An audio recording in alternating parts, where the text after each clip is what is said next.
ఓం శ్రీ విఘ్నేశ్వరాయ నమః.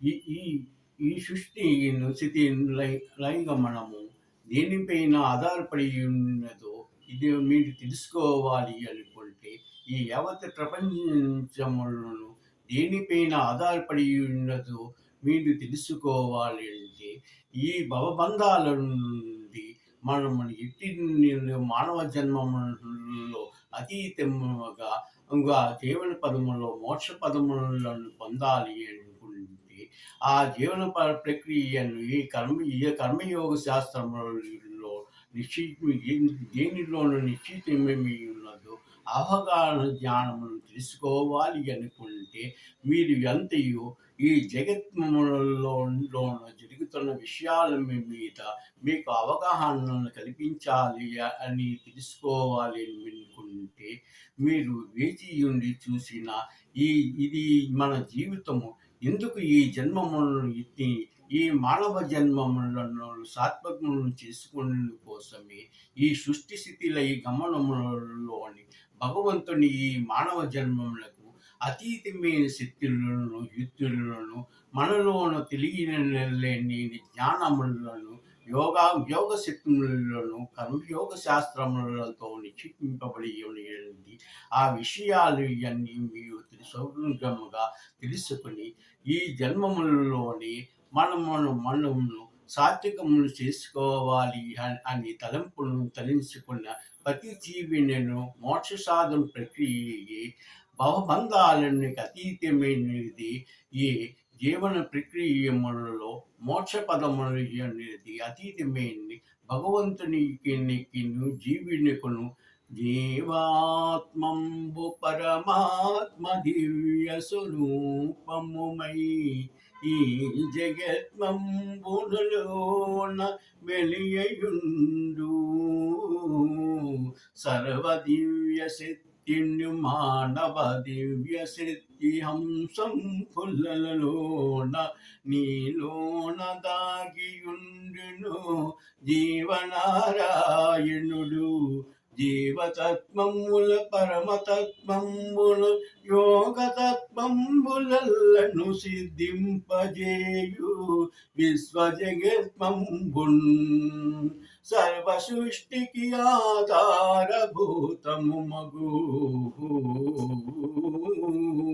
సకల విజ్ఞానమునకును నిలయముమైన ప్రకృతి వనభూమి మాతయి ఈ విశ్వగురువు దివ్య మాతయగును. మొదటి గురువు తల్లిదండ్రి దైవముగా తలచి ఈ జీవంబున మెత్తినాము కర్మంబును నాచరించి ఈ జీవుడు ఆయా జన్మమునెత్తి కర్మయోగ శాస్త్రమునచే ఈ సృష్టి స్థితి లయ జ్ఞానం కాల జ్ఞాన యోగ సిద్ధ్యమై జరుగుచున్నదని జీవన సత్యమును తెలుసుకోవాలి అంటే జీవతత్వములోన మర్మములన్నీయు కర్మయోగ శాస్త్రాలలోన నిశ్చితమయ్యున్నదని సర్వముని ఎరిగినవాడవు దైవము నీలోనే వెలిసినాడు. అన్ని మతములు ఎన్నియో దైవతత్వములోన కలియను నదులు ఎన్నియును సాగరములోన కలియను. జీవమతములు మన సృష్టించినవి జీవతత్వములు తారతమ్యములు లేవు. జీవుడు అంతయు భగవంతుని ప్రతిబింబాలు జీవుని రూపాలు దైవ రూపాలు సృష్టి స్థితి లయ గమనము అంతయు భగవంతుని దివ్య స్వరూపము. అణువణువులోన ఉన్నాడు ఆ దైవము. కనుల చూడలేని దైవతత్వములోని మర్మాలు ఎన్నెన్నో. అన్ని జన్మముల కన్నా మిన్నగా మానవ జన్మమునెత్తినాము. ఈ జన్మములోన జన్మముకు అర్థము పరమాయుతము. మోక్ష సాధన యోచనంబులు ఎట్లు చేయవలెనో జీవునికి తెలియవచ్చును. నీలోన దాగి ఉన్న దివ్య శక్తిని ప్రబంధించి నీలోన కలియున్న దివ్య శక్తి స్వరూపమే మానవ జన్మావతారము. యోగ సిద్ధిదాయకమై కర్మయోగాయుతముల యుగ యుగాలు మారిన ధర్మము మారలేదు. యుగ యుగాలు మారిన కర్మయోగము మారలేదు. ఈ ధర్మాలనే సృష్టి స్థితిలయ గమము.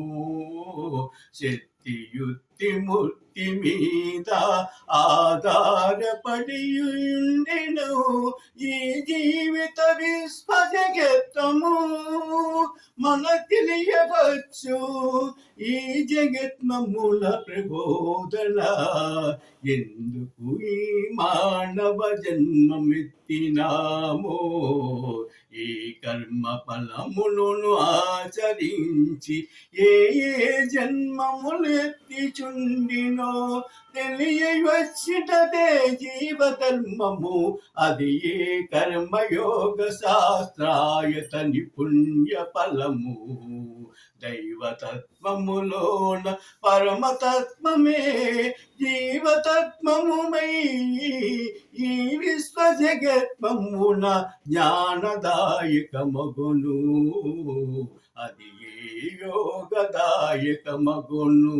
పుట్టిన జీవితోన మాయావలయములతోన జన్మమెత్తిన జీవి ఉద్వీతము మీద జనించిను. మాయాని అంగఘోరముల కర్మబంధముల ఈ మాంసముద్ద ఈ దేహాత్మమలయము పంచభూతముల ఆవరణాయుతముల ఈ దేహాత్మవలయము అస్థికల గూడి వలయము. జీవాత్మమే పరమాత్ముని దివ్య స్వరూపము. మానవ శక్తియే మాధవ సేవయని యోగ ధర్మములను విషేకించిన కర్మయోగ ధర్మ శాస్త్రమే. ఏ జీవుడు ఈ భవబంధాల నుండి విముక్తి బంధాలో జీవన తత్వ ప్రక్రియలోన సాధకము చేసుకోవాలో అది ఏ జీవనాయుతమునా. ఈ జీవన ప్రక్రియములో సంసార బంధములోన సాగరములోన చిక్కని పోవుచుంటును. నీ వెంట నడుచువారు ఎవరు ఈ కర్మయోగమే. నీవు చేసిన కర్మయే నీ వింట నిలిచినని జీవిత సత్యమును తెలుసుకోవాలి అన్నా. జీవతత్వములోన పరమదస్యమును గ్రహించాలి అన్న. రాజహంస పాలును తాగి నీరును విసిజ్ఞ చేయను. మంచిని తీసుకుని చెడ్డని వదిలివేయడమే ధర్మనీతిల కర్మయోగ శాస్త్రానికి ఆదర్శనీయము యోగనీయము. ఈ సృష్టి స్థితిలయ గమనమే జీవాత్మముల పరమాత్ముని దివ్య స్వరూపమే కదా. ఈ సృష్టి జగత్వము విశ్వము అనంతము నీ భగవంతుని స్వరూపము యోగదాయకము.